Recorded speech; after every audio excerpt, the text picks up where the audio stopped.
Good evening, everybody. Thank you so much for joining us, or perhaps good morning if you're joining us from somewhere like the United States or Canada. Thank you again to Sandra Gomes Pinto, who is joining me again to answer all of the legal questions that you have been asking about moving to Portugal. I thought maybe we would have run out of legal and technical questions by now, but there is still many. All the ones today, I think, haven't really been asked before. So I'm very, very excited to work through them and to get some answers for everybody. We're going to be talking about a few things today. We're going to be talking about the D7, again, which is obviously one of the most popular visas, but we're going to be talking a little bit about what it would mean for landlords. We're going to be touching on the D8, the D6, the D3, moving items to Portugal, and also some of the different departments that exist within Portugal. Some names you might have come across, like Finanças and Segurança Social. Sandra's going to help me understand what those are because I can be a little clueless on some of them. So I'm sure some other people may be in the same boat as well. Sandra, I'm going to let you introduce yourself. I'm sure a lot of people already know who you are because you're a very familiar face. You've helped a lot of Portuguese readers out. But for those that don't, just maybe a quick little bit about yourself and your wonderful team. Okay. Thank you so much, James, for having me and for having us assisting you in this webinar. It's really a pleasure, and we do like Portugalist, and we are happy to be part of also your movement. And the SGP team is also part of your movement. We do appreciate your transparency, your honesty, and I think in some way we really share common values, and thank you for having me and my team also working with you. I'm a lawyer in Portugal for 30 years. I'm very passionate about law. I always liked law a lot. I also worked in litigation, arbitration, always with foreign clients since I started, which was not the norm in Portugal back then. But I think me and my team, we also have a comprehensive notion of the Portuguese legal system, which is also very important. So we try to understand very well all the details about immigration law and understand also from a practical point of view how the process is evolving and how the authorities are interpreted each and every requirement.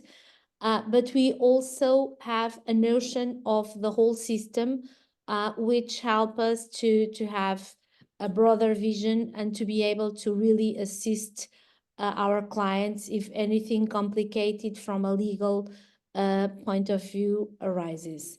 So this is basically my team. In these 8-10 years, we have assisted hundreds of Americans and British moving to Portugal.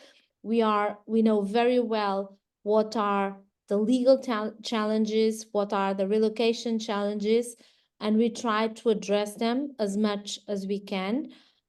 We understand that to have someone partnering with you from a legal point of view, and we also have a relocation team, makes a huge difference. To be that you're not alone, that you always have a support if anything complicated arises.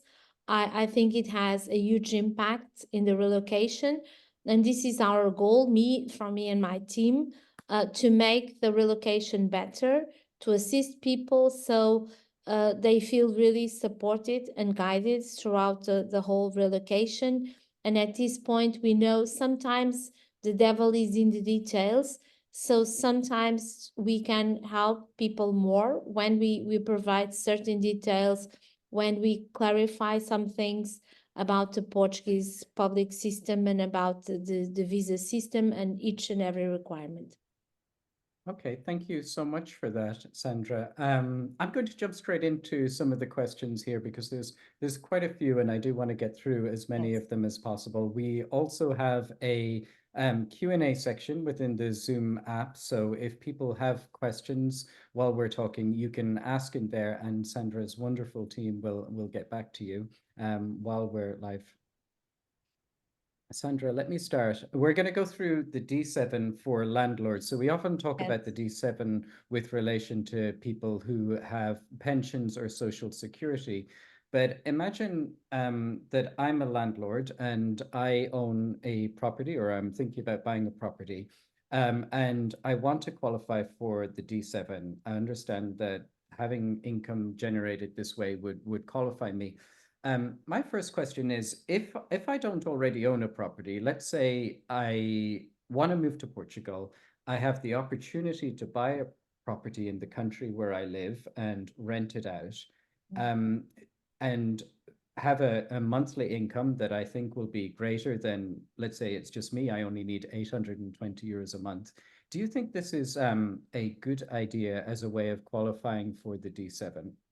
Yes, I think it's a great idea. So rentals are part of the passive income you don't have to work for. So they clear qualify as passive income for rental visa for D7 visa purposes. So I think this is an excellent idea.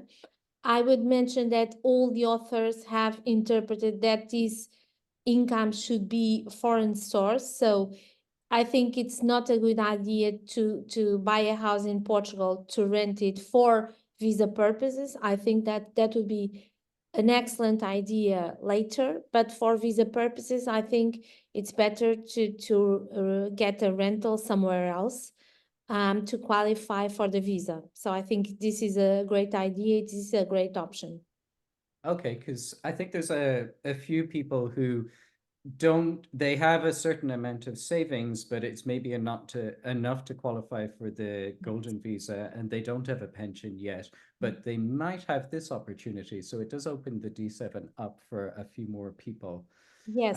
Also, sometimes it's also possible to create annuities with their savings. So Okay. we've heard that some cases, some consulates accept just savings, some don't. But if you generate an annuity with your savings, that also might be an option. But Okay. it's a question of doing it the right way. Okay. Well, that's another interesting way of doing it. And I guess with that one, you don't have to be a landlord and have the sort of stresses Yes. that go with that. Yes, for sure. So I understand if I'm applying as an individual, I would need to show 820 euros per month at the moment. Is that gross or net income? Normally, the Portuguese authorities analyze only the gross income. They don't look at net. And unless it's specified otherwise, whenever authorities speak about a certain income, it's gross. Okay. So until now, they have been also, when we are talking about financial requirement in terms of visas, the interpretation has been that it's a gross amount. But also it depends how you portray things. If you write in your personal statement, I have an income of 820 euros, and then, but I have these costs of 700, perhaps the Portuguese authorities will interpret that you don't have enough to sustain for yourself in Portugal. So I think then again, in this aspect and many others, it's very important what you write in the personal statement and how you portray things, because there are many details that are not specified in the law, and there is subjectivity, and there are discretionary powers interpreting each and every requirement for each visa. And if someone was to work with you as a client, would you give them support with writing the personal statement? I imagine that's something people Yes, would be nervous yes. about. We normally want people to write their own story because I think it's a powerful thing. Mm-hmm. But we give some guidance, of course, Okay. in the aspects that we think, in the features that we think that can make a difference to portray things the right way. And let's say I have a house, I'm able to rent it out. Do I need to have a rental contract with the tenant for a certain amount of time in order to qualify? I think it's the best solution to have for a certain amount of time. The longer it is, the better. So at least if you have 1 year, I think it's with the possibility to be automatically extended for more years. I think that would be a very good solution.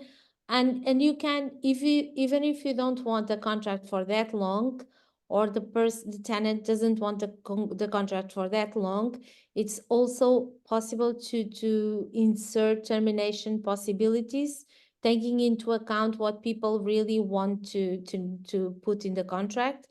But I think for the authorities, it's a minimum 1 year length of the contract would be ideal. I guess they're looking for stability. Yes. They want to make sure that in the 2 years, the first 2 years of the visa, the person applying, the applicant, has enough money to sustain for himself and also the family members, if there are family members also coming under his visa. And since you mentioned family members, Sandra, could you say just how much it would be for, let's say, a spouse and one child? For a spouse, it would be plus 50% of the Mhm. amount that the main applicant needs in terms of passive incomes, knowing that the Portuguese minimum wage of salary is 820 euros, it would be 400 and plus 410 euros for the wife, and plus 200 and something for each child. Okay, and the child is 30%, 30, isn't it? yes. Okay. Perfect. And if I have a property and is there a difference between me renting it out short term or long term? Let's say I have a property, I Airbnb, and it's always busy, compared to having a long-term contract for a year. What you really need to show and how the authorities have been interpreting passive income is that on average you have 820 euros per month. Mhm. So I think, again, the way you portray your financial means in the personal statement is important. Just say, it's important to say that I have had this Airbnb for 3 years. The past 3 years, I always had a full amount of income of certain amount. This is more than enough for what the Portuguese authorities have been interpreting. So it's important how you present things always. So it's not mandatory that you have the same amount each month, or that each month you reach the minimum. It's important that you show that on average you have at least that. Okay. And if I have this rental property in another country, let's say it's in the US, will I need to pay tax in Portugal on that rental income? The general rule in terms in international taxation is that in respect to rentals or this real estate generated income, pays taxes where the income is generated. So you would not have to pay taxes in Portugal. Okay. And what kind of documentation should I show if I'm applying as a landlord? For example, would I show like a rental contract from a tenant or bank statements I or? think the more you can show, the better. Okay. Even if then the Portuguese authorities say, well, we don't need that much paper, but I think it would be important to have a lease. If you've had the contract for certain years, it is important to show a tax return previously that shows that income that you've been earning. It's also important if you can show your bank statements and you can show that you have the transfers each month of an amount in respect to your rentals. The more you can show, the better. I've seen once or twice the people from AIMA checking the transfers, and if people were receiving in terms of a D7 or a D8, the amounts they mentioned as that the amounts that they would receive on average on a monthly basis. Okay, that's interesting. And And I know, receipts will be also important. If you have receipts, that would be also important to have it in the application. And obviously, during people's D7 application, they need to get a Portuguese bank account. We've talked about that before. Yeah. At what point does the income from, say, a rental property or a pension need to start going into that as opposed to the bank account in their home country? I think that if you have a regular transfer of a pension or a rental, that would be a plus. Until now, in most cases, just this week, what we notice in terms of team is that whenever a person presents a Portuguese bank account, they will take a look at how much money the Portuguese bank account has. They are not on a regular basis, they are not checking if there is income coming on a regular basis. They just check. Until now, what they do normally is check the total amount. Okay. Let's see. Next question. So, if going back to me being a potential landlord again, do I need to show a certain number of months of rental income, or is it more a case that the more I can show, the better? Normally, there is a general rule of 3 months. Mm-hmm. So of that, if in the 3 months prior to the application. So if you can do that, I think it would be good. Okay. But if you cannot, you have to explain exactly why you are not presenting this amount the 3 months prior to the application. And suppose I have rental income for a year, but over that year, the income has gone up and down. Maybe I've had to do some repairs, or there's been some other issues. And overall, I have the average of 820 or whatever is needed. Do you think it's enough to point out and say that I have the average, even if sometimes it's gone up and down? Yes, because the interpretation of the authorities have been what you have on average. And Okay. it has been accepted that it's not important that each month you show you have the minimum. If on average you show with a certain length that you have the minimum, it doesn't have to be a fixed amount each month. Okay. Well, I'm sure that'll be very good news for anybody being a landlord, as these things can change. One last question on being a landlord for the D7. We plan to rent out our property for the D7. However, we're still living in it. Would a future rental contract be enough, or will the authorities want to see several months of rental income first? I think, although I admit that you might be successful with a future rental, if you can do it, I would postpone 1 month or two the appointment, and I will go to the appointment with already the contract in force and with some rentals. Okay. We have several clients that lived with relatives or for some months just to get that done. Okay, that makes a lot of sense. Now, talking about the D7 in a more general way, rather than just rental income, I understand that I need health insurance for my D7 or D8 appointment. Assuming that I'm able to register for the public healthcare system after I have my residence permit, will I still need to maintain private health insurance? At this point, and taking the situation of the actual Portuguese national healthcare system, I would advise everybody to keep the private health insurance. There has been recent developments where people can easily lose a family doctor. The state is not investing more in the national healthcare system. And although the national healthcare system has precious things, and it's important to have this connection and to be registered within the national healthcare system, I would advise every and each foreign client to get a private insurance, which is in Portugal quite affordable as healthcare in general.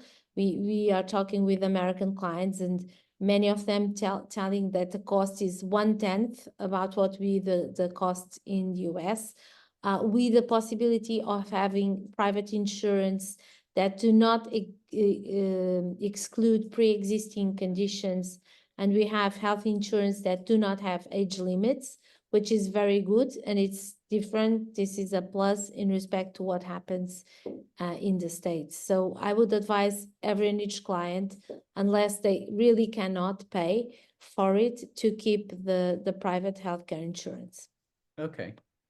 And am I right in saying with insurance that before you have your AIMA interview, you need a travel insurance just to get to Portugal, and when you have your AIMA interview, it's health insurance that they're looking for? Yes, but normally if you keep the same insurance, because the insurance that you got initially has everything you as a normal health insurance, has general coverages, 30,000 euros is the minimum, also medical emergencies, and on top of that covers also repatriation expenses. So if you keep the same insurance, this insurance covers everything. Okay.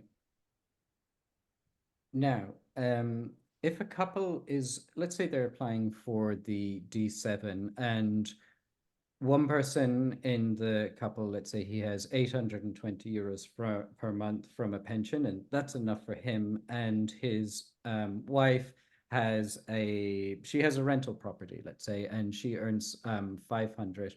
Can they combine their income together and apply on the same visa, or do they need to apply separately? I have some doubts there.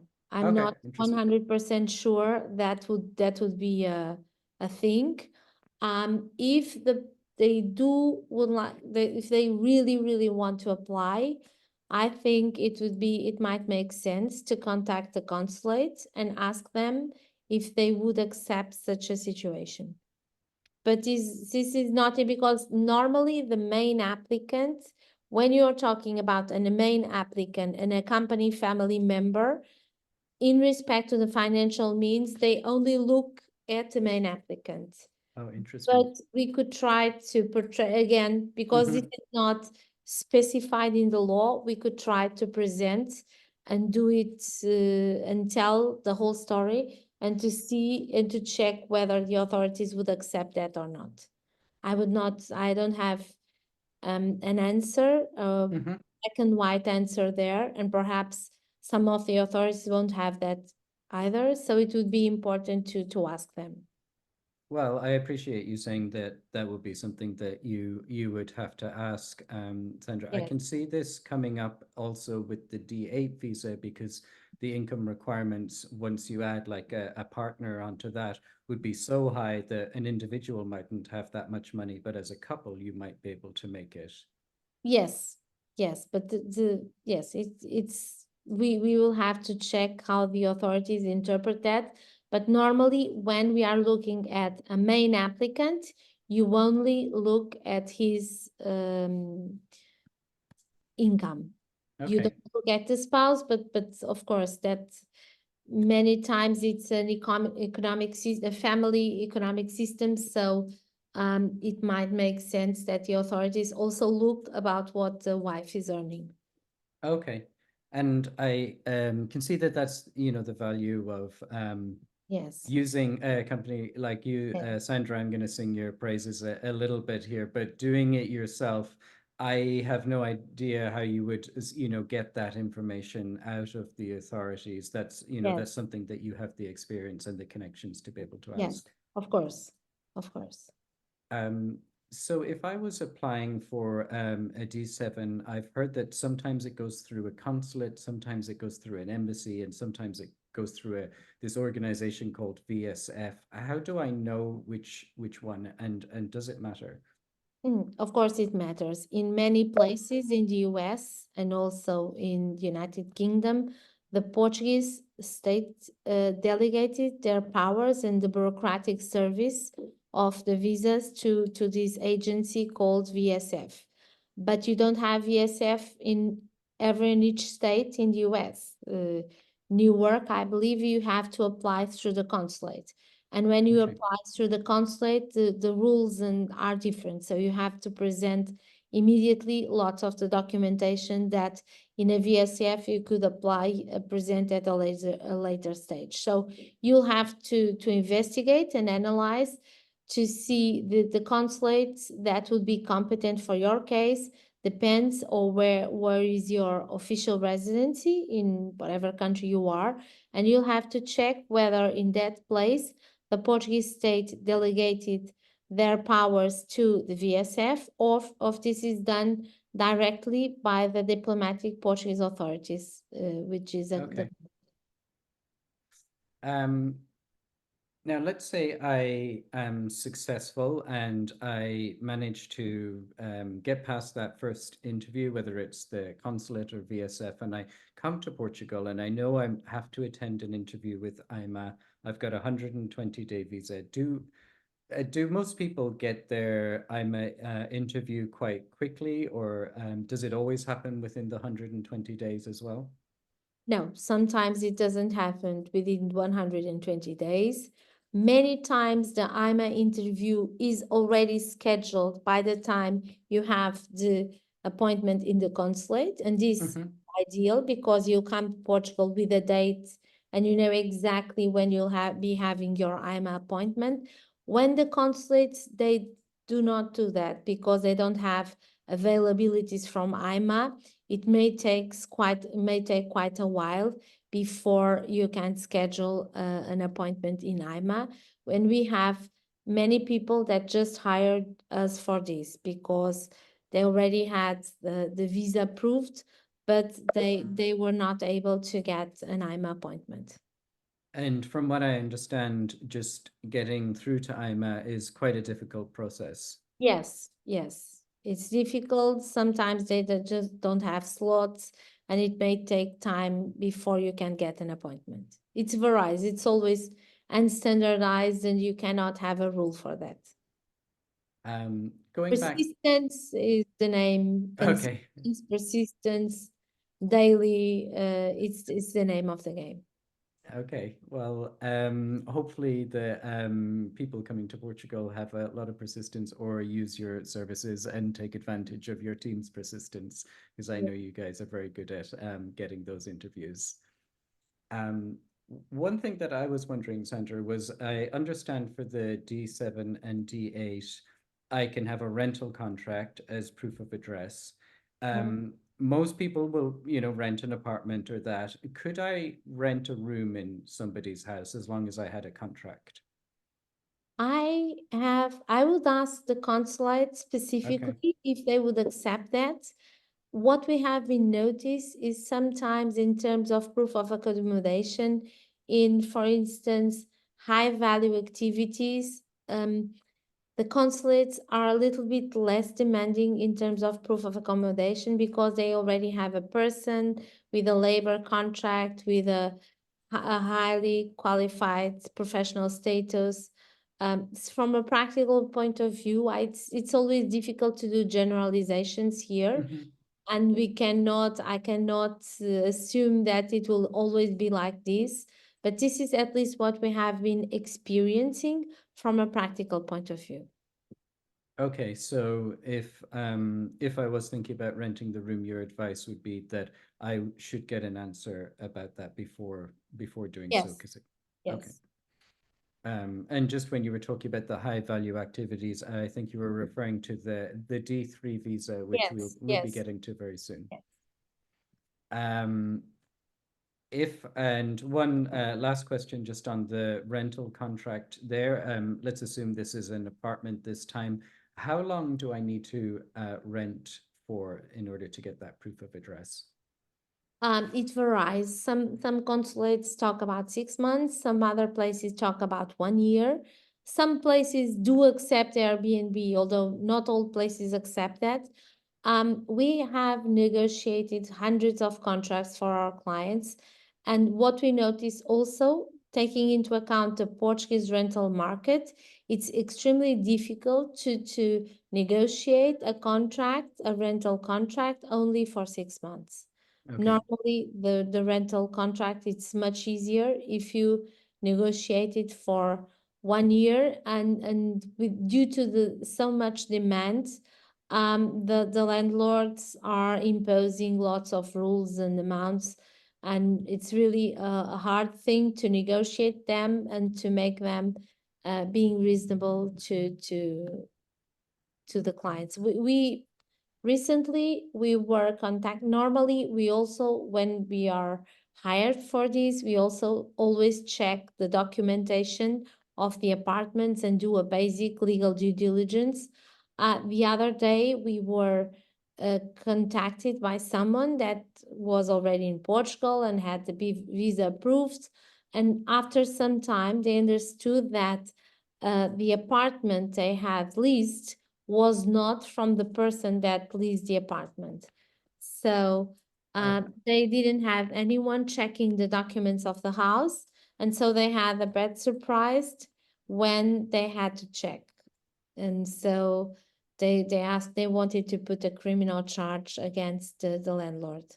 Okay. Moving on to savings then, I understand for the visas you generally need to show a year of savings. Is this, let's say I'm applying for the D8, which someone has just asked about there, and there you need to show, I think it's 3,280 euros per month. Yes. Do I need to show that times 12, or do I need to show 820 euros times 12? I was recently in an AIMA appointment with a client. They actually have the full amount, but I think it's enough if you show that you have 10,000 euros in the Portuguese bank account, because Okay. this person already shows that it has on average 4 Portuguese minimum wages.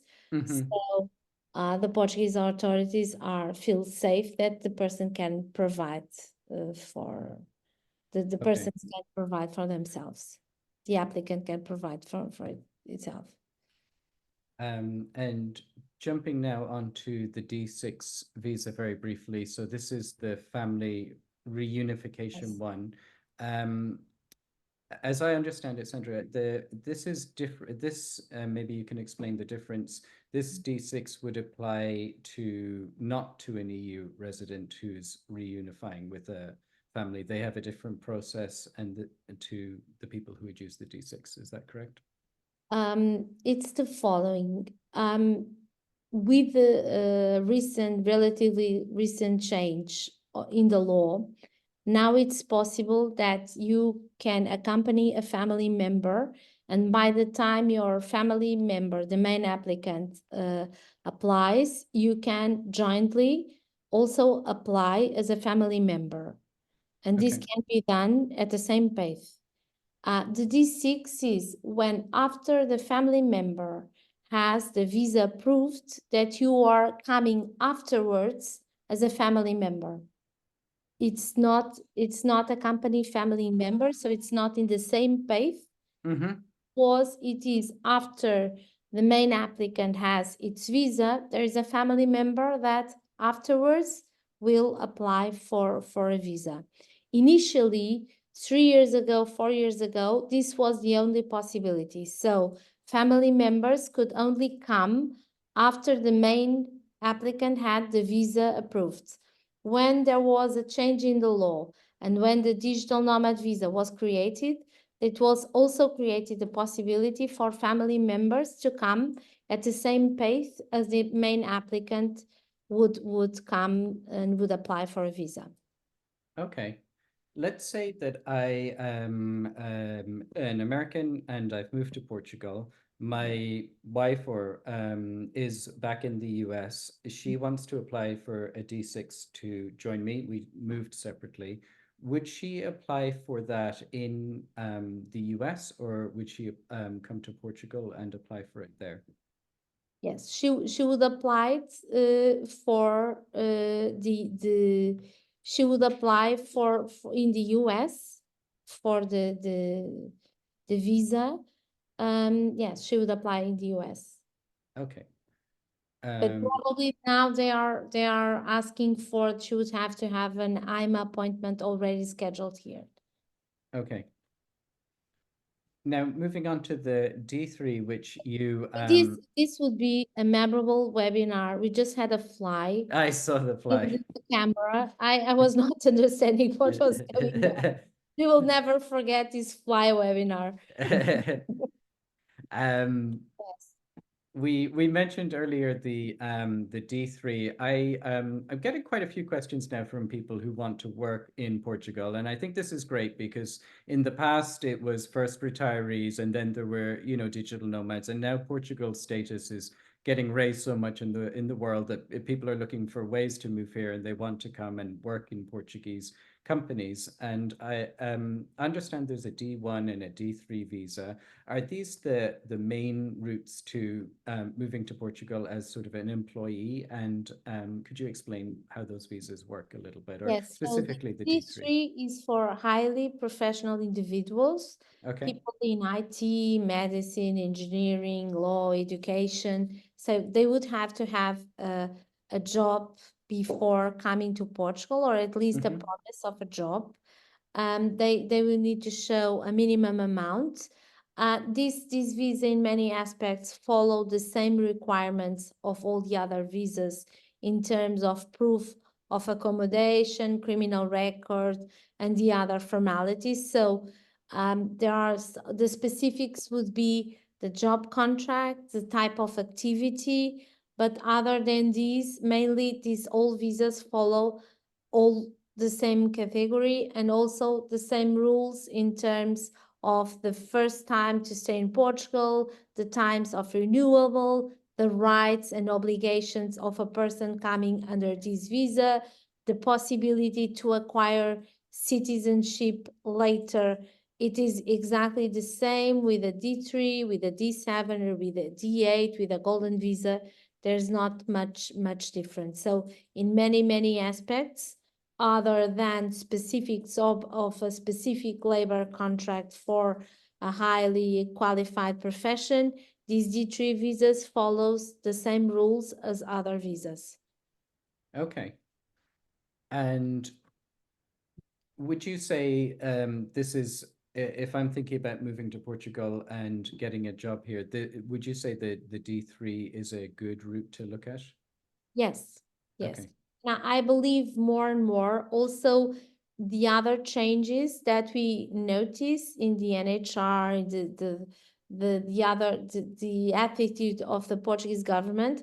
I think the one of the main ideas is to attract highly qualified individuals to promote the development of the country. So I believe these D3 will be more and more important in the future. Okay. And on top of that, perhaps there are also benefits for those that are coming to less developed areas.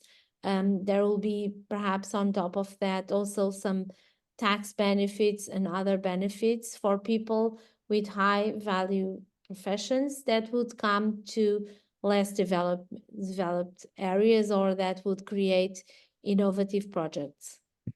Okay, that makes a lot of sense.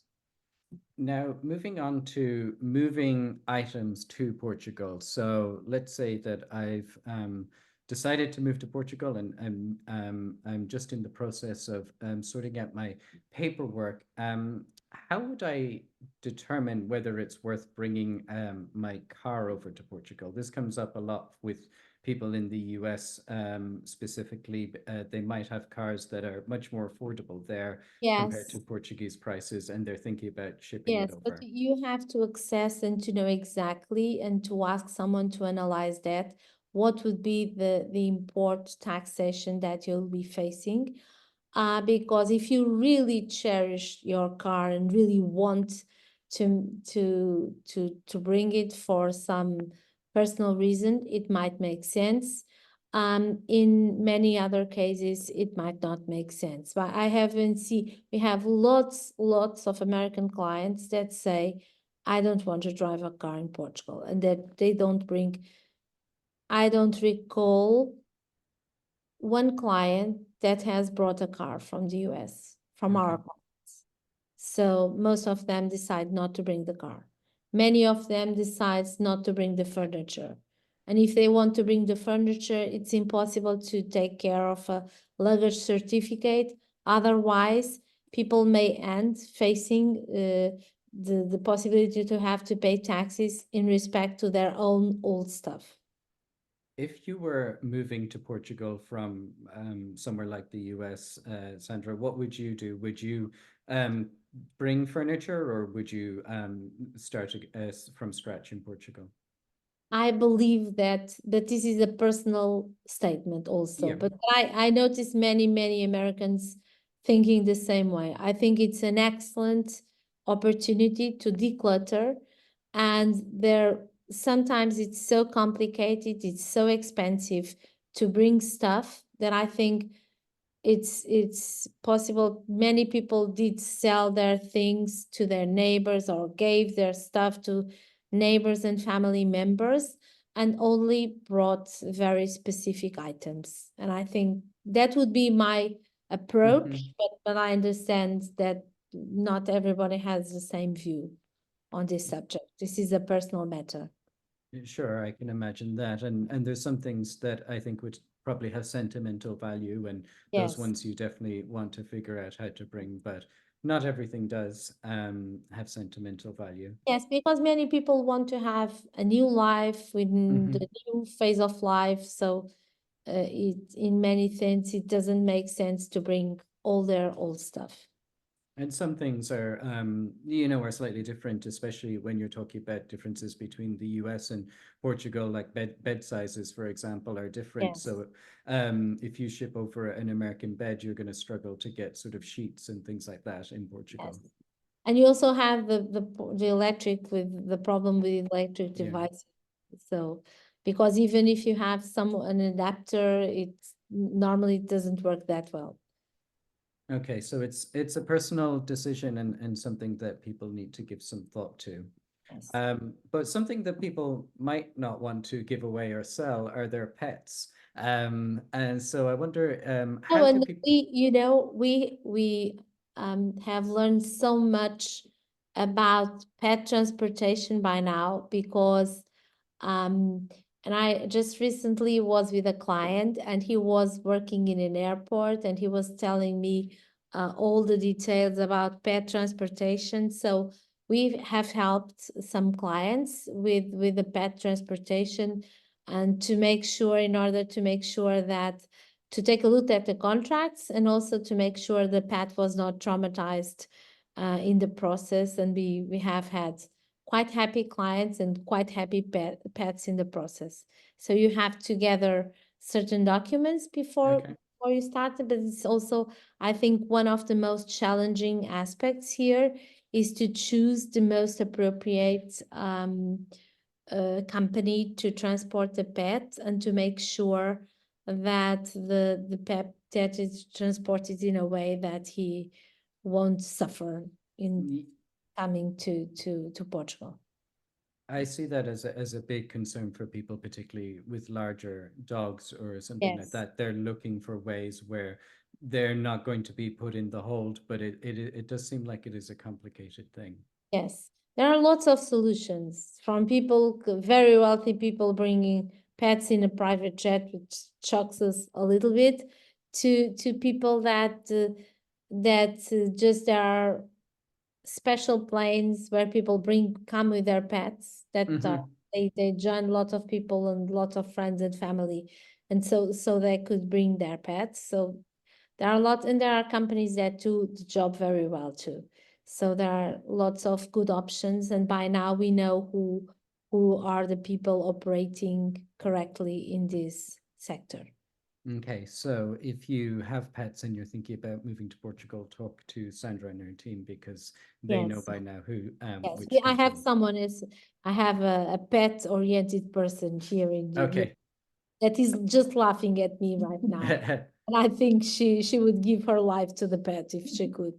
She's always extremely concerned, I think more than the clients about the pets. Okay, well, that is definitely something that that you want to have. Um, I was a pet sitter for a little while, so I understand just how much how important people's pets are Yes. to them. Here's an interesting question for you, Sandra. I don't know if you'll know the answer to this because it's very, very specific. So this person is an EU citizen, and they had lived in the UK before Brexit. They had left a lot of their stuff there. Now Brexit has happened. They're in Portugal, and their items, or they're planning to move to Portugal. Sorry, they're not in Portugal yet. Their items are in the UK. Are they able to move them to Portugal, and how would that go about? Because they're moving from a different country, let's say from Germany to Portugal. They don't need paperwork for that, but these items are in the UK. I think they would have, there's a possibility to come. I would have to understand exactly because it's out of the box, Yeah.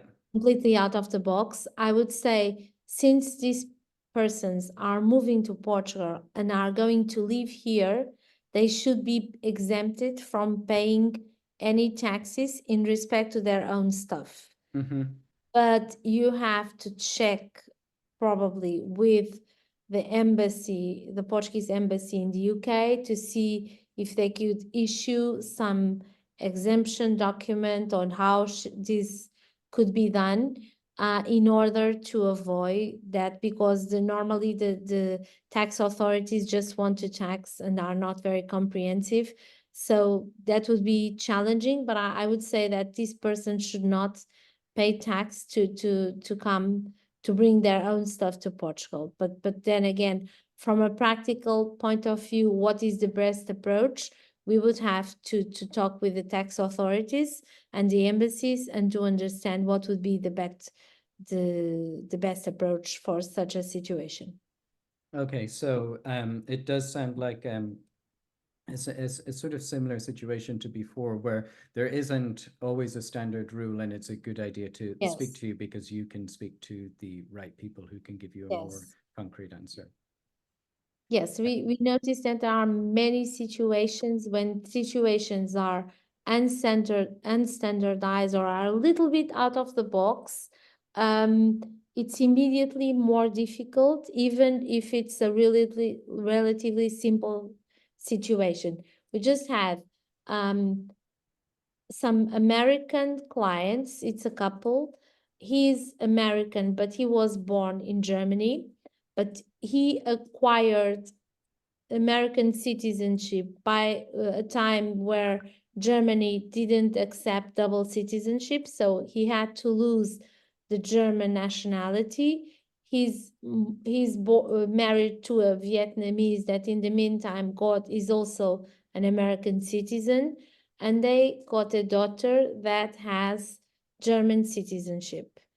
And he faced some trouble registering his daughter as an European citizen because they didn't have papers for non-European parents to register their children as European. So this is something that we will have to write and to write to the municipality and tell them that this could be done, and we will have to understand what is because since it was an out of the box situation, they didn't have the proper files, they didn't know how to put it in the system.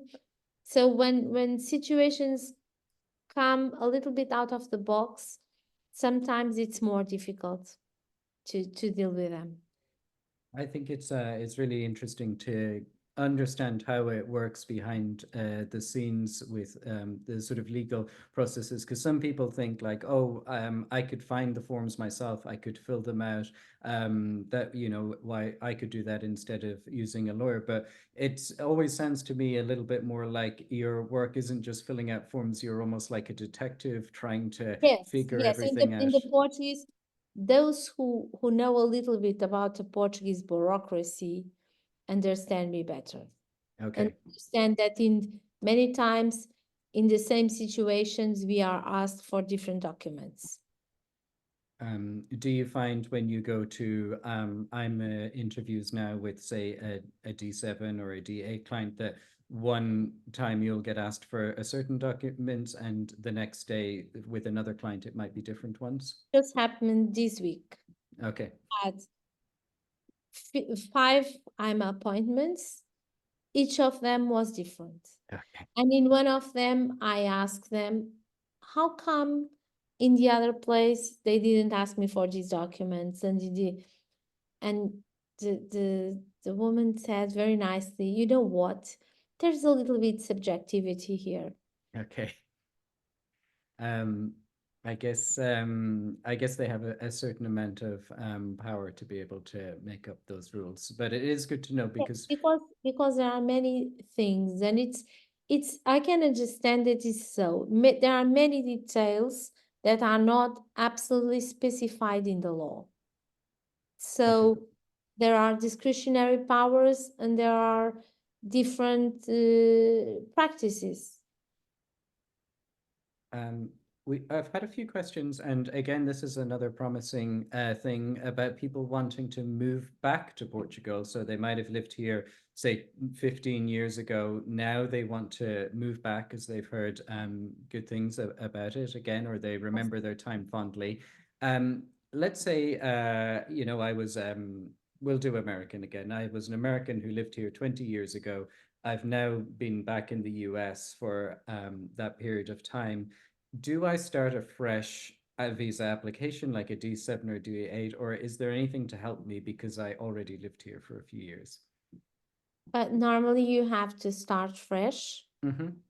There is an interesting detail that should be an advantage, but that also might be a challenge. We have had people that already lived here, already had a tax number, but they don't know where the paper is.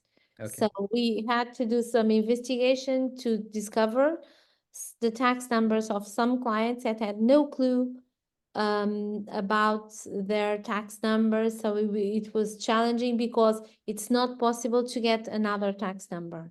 If Okay. you were here 20 years ago and you got a tax number, you have to search for the previous one.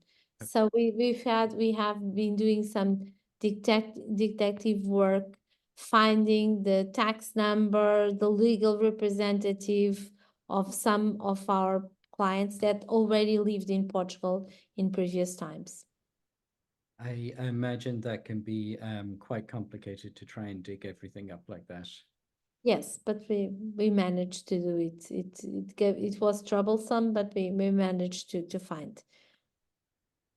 I have one And question. we had one client that in the meantime he got married, and he was a rather a little bit of an arrogant person, and his wife had a very sonant name, so he got the name from the wife. So Okay.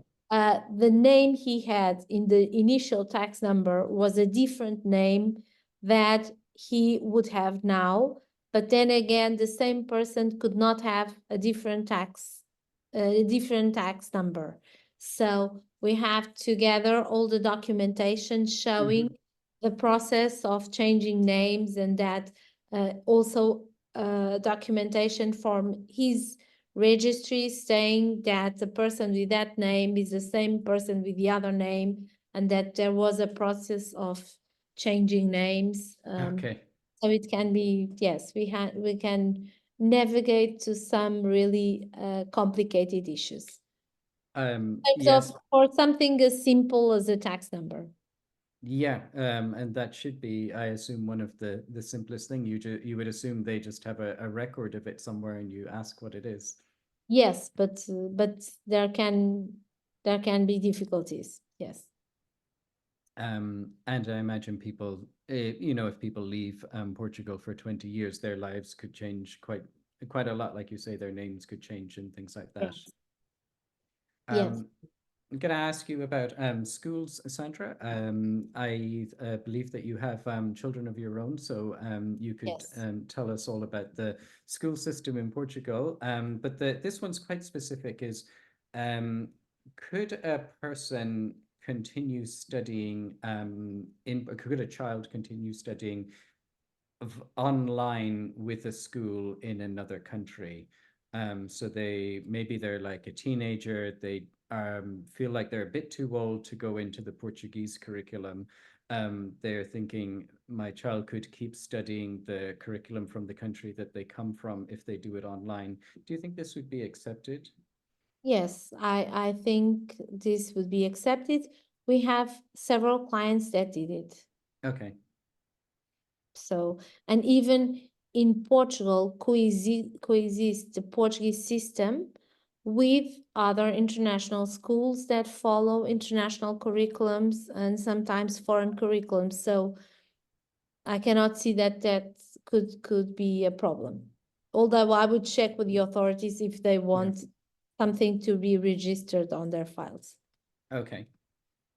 Now, we've had Yes, but about the children in the school, mhm, I think it's important to mention, and I think in terms of Europe, I think it's a very important sign for democracy, the fact that we had still universities with reasonable prices. yeah. So a state university, I have one of my sons studies electronic engineer. I already mentioned this several times, and I paid, and it's a university that's well ranked, and I paid 800 euros per year for him to Okay. study.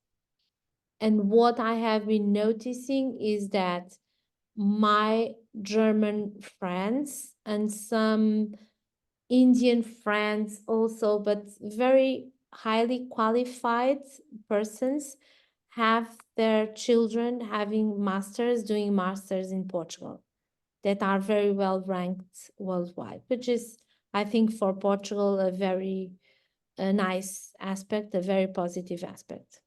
I agree. That's very interesting.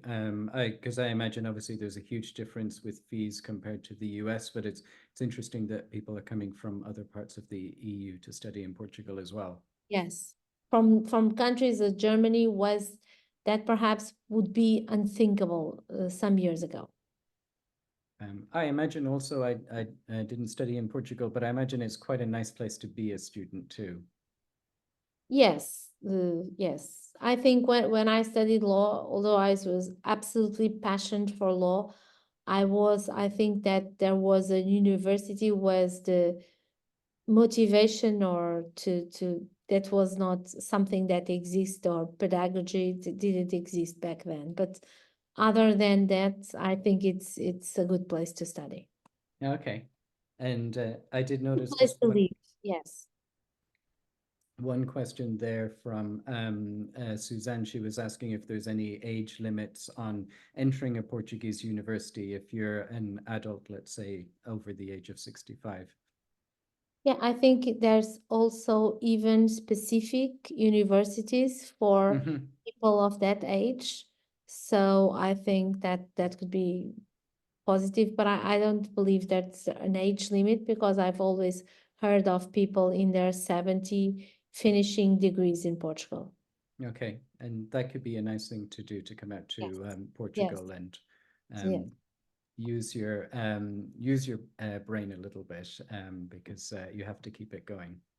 yes. But just to navigate the Portuguese bureaucracy, it's a very nice way to use the brain and to face. Well, you say that, but you obviously enjoy it if you do it for a living. Yes, yes. I enjoy it, but it is challenging sometimes. Yeah.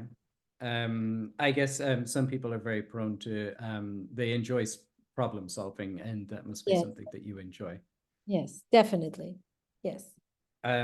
So some people have seen in the news, and this is, I don't expect you to have any specific answers here, Sandra, but there's been changes to AIMA with, they've made some internal changes. They've got rid of visas. Portugal's been mentioned with regards to the Schengen borders and having to get their borders in check. People are sort of concerned about, should I still apply for residency in Portugal with all these things? Are there going to be big backlogs, or are there changes on the problems on the horizon? Yes, I have been in AIMA several times this week, and what they are telling and what the government is announcing is several measures to overcome the backlog. Okay.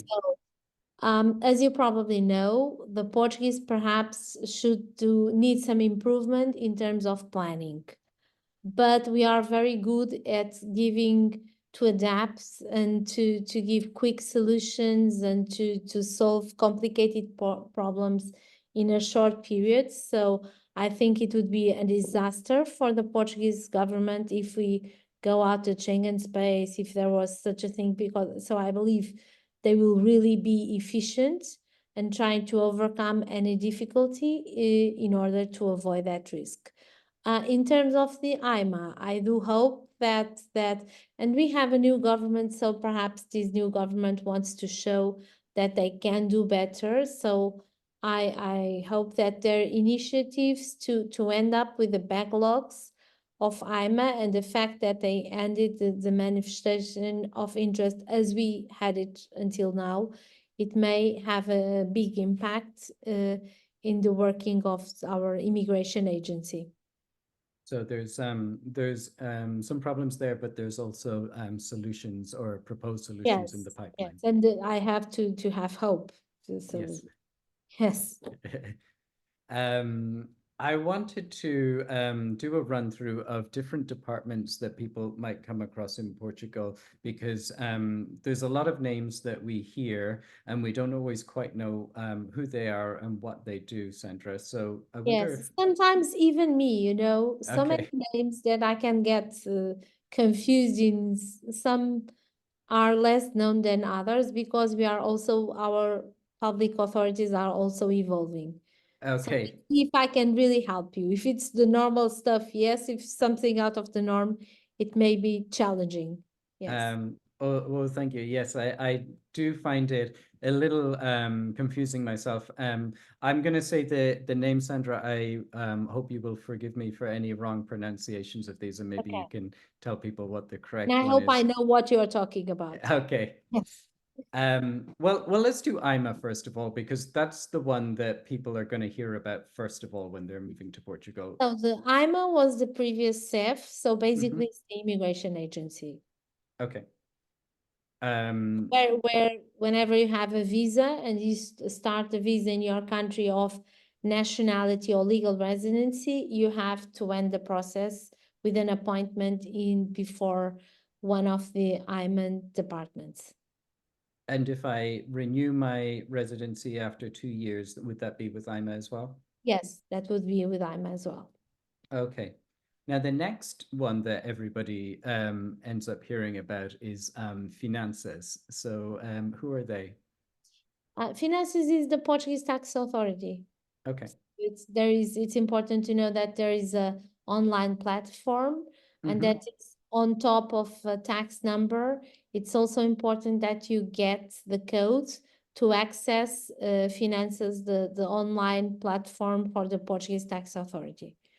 That can be very useful because Okay. that can prevent you from needing to go to a department and to face the queues and the delays then you can access and you can talk with the authority online, and that can be easier.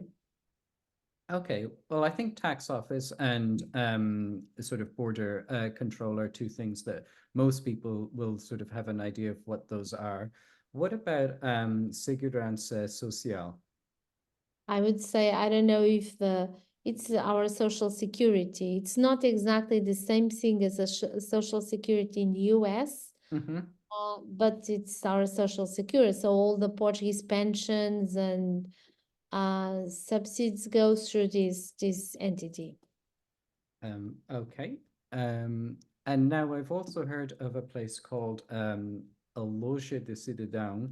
Yeah. And I understand and they have some services that I can go to with them. And it's a little confusing to know when do I go to them versus Finanças versus another place called Espaço de Cidadão.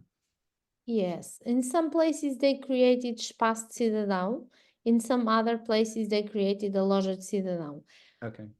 Loja de Cidadão is more comprehensive. So they have registry, it's possible to take care of your passport, you can take care of postings. So they include several different services.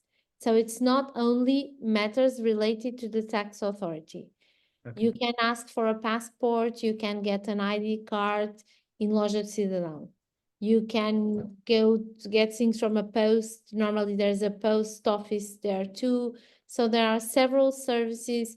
There are services providers in camera. So it's possible to take care of many things in Loja de Cidadão, and not only tax authority related matters. Okay. But normally there is a representative for the tax authority also in the Loja de Cidadão.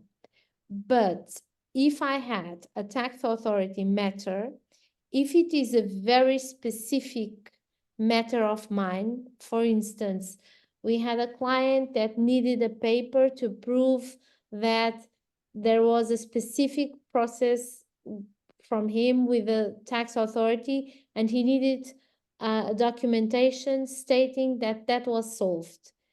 He should go to his specific finances department, tax authority department, and not to the comprehensive tax department from Loja de Cidadão. Was Okay. that clear enough?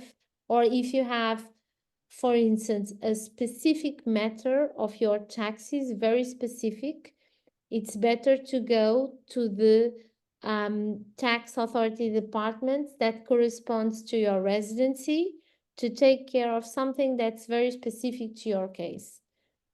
If you have more general matters, then you could go to Loja de Cidadão and to the tax authority department in Loja de Cidadão. But it's important to bear in mind that Loja de Cidadão has also posts, also in utility services, registry services. So it's a place that have lots of public services. Sometimes AIMAs, there are several AIMAs in Coimbra, there are in Odivelas, you'd find an AIMA agency within the Loja de Cidadão. Okay. And I will, because I know these names are hard when you hear them and you don't see them written down. So I will put this all into an article or something like that so that people can understand it. Next one, Câmara Municipal. What is that? It's the city council. Okay. So if you have, for instance, if you have to register yourself as an European citizen, this is before the city council. If you have some licensing for building or other types of municipal licensing, it is within the Câmara Municipal that you have to take care of it. Some taxes are from the taxes related to your the properties, the taxes you pay yearly in respect to the properties. It's from the city council, the Câmara Municipal. And now another department is the Junta de Freguesia. Who are they and how do they differ from the Câmara? They are so a municipality have several parishes, and the parishes would be a freguesia. So parishes freguesia, it's a smaller place than each city council, each Câmara has several parishes, and each parish is a Junta de Freguesia. Junta de Freguesia, the parishes have several competencies. Those that matter more for foreigners moving to Portugal would be it is the Junta de Freguesia that issues a document stating that you live in some place. Okay. It is also for people that live together. The Junta de Freguesia can issue a documentation stating that you live together, and that can be relevant. So this is the Junta de Freguesia. What else would you like to know? I have two more for you. The Conservatorio.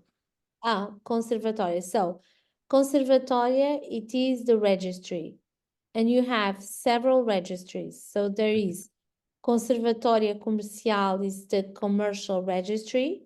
So if you create a company, if you nominate a board member, if you eliminate a board member, if you end up with a company, these all are things that have to be registered before the commercial registry. Okay. Then you also have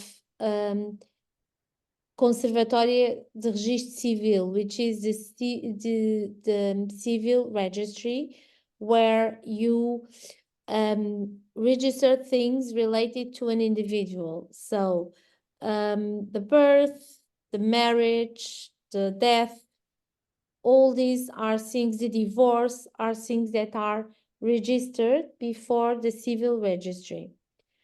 And you also have the land registry. So you can register the acquisition of a property, you can register a mortgage, you can register, not all people know about that, but it can be quite useful. You can register a promissory contract before the land registry. So anything related to properties. And also if you start a litigation that involves a certain property, you can also register it before the land registry. You should register it before the land registry. So if anyone is acquiring a property, they will see that there is a judicial procedure register before this property. And it's also important to know that there is a code, and that is a sort of an ID of each property in Portugal. So with this ID, you can know all the informations related to a property.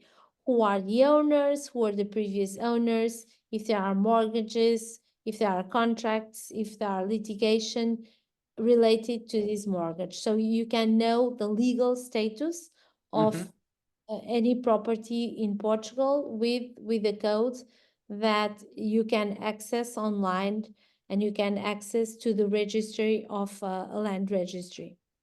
Okay, thank you. That is very comprehensive, Sandra. One last one, which isn't so much a legal one. We've got the Centro do Sud and obviously hospitals. What is the difference between those two? I will give you a very practical answer. Okay. So, whenever I have a health problem for me or anyone from my family, normally what I do is I call a line. I call a certain number, and they give me a general assessment of the health situation. And normally they say whether I should go to the hospital, or if it's an emergency, or immediately, or they would schedule something from the Centro de Saúde. So normally Centro de Saúde is for non-urgent or non-super urgent matters. But if you call this line, this Portuguese health line, they immediately guide you. When many times if they think it's necessary, they schedule an appointment for you in Centro Saúde, or they say you have to go immediately to the hospital. Okay, that sounds like a good way to do it. You can get everything sorted from your home rather than first going to the Centro do Sud and then getting a referral somewhere else. Yes. Okay. Very helpful, Sandra. I know there was probably a lot of information for everybody, but it is departments that you are going to come across at some point during your time living in Portugal, probably. So it's good to have a general understanding of who they are and what they do. Of course, it's important, but sometimes, you know, very easy things are harder to explain. Of course. We are so used to them that it's harder to explain. Yes, it's almost like explaining what's a beach. Yeah. Yes. Well, Sandra, we've come to the end of all the questions that people have sent in before. We're still getting quite a few questions from people sort of asking about the sort of the D7 and the D8. Obviously, the more general questions and that those are of interest to people. Is there anything else that you would like to say? I think it's important to be aware that to get any of these visas, lots of preparation is required. I think I would not dare to go to a foreign country, to the UK or the United States to get a visa without the help of a lawyer from the country. I think I would not dare to do that. Portugal is still a country of unstandardized bureaucracy. There are many things that are not detailed in the law. There are still lots of discretionary powers. So I think to have a proper assistance, although I admit there may be super organized persons that can do things on their own, but then again, in the end, in the beginning, we are still always learning details about the process. And I think people feel much more supported if they have professional assistance. So I think for many people, it might make sense, a lot of sense. I completely agree. We've been doing these webinars for a while now, Sandra, and I feel like the more I learn about Portuguese bureaucracy, the more I realize just how complicated it is and how so many things are just there isn't like an answer for them. It depends on the individual case. There's a lot of personal interaction between either the individual or you and someone working there. And it definitely isn't an easy thing to understand. It definitely is complicated. Yes, definitely. And we are always trying to understand more and to understand exactly how things are evolving and learning all the details. Just yesterday, we were analyzing a process of a couple. They are Americans living in the United Kingdom, and you can start a D7 visa in your country of legal residency. But it was the first time we had such a case, and we were considering, no, but it will be important to make sure that we have all the papers related to the legal residency of this couple in the United Kingdom. But there is not a place where they discriminate which papers should be presented in such a situation. This is our daily. There are always coming up situations that we didn't have before, and it's always little details. Just the other day, in respect to a proof of accommodation, they did ask for a mobile of the landlord. So now everybody goes to the appointments with a mobile of the landlord. So Okay. we make sure there's no such problem. But I assume that's information isn't written anywhere, right? Nobody could know that unless they had the experience. And not everybody is asking for that information. So sometimes, as a disclaimer, we tell the clients we are perhaps asking more than what they will check. But we just want to create a bulletproof process that already has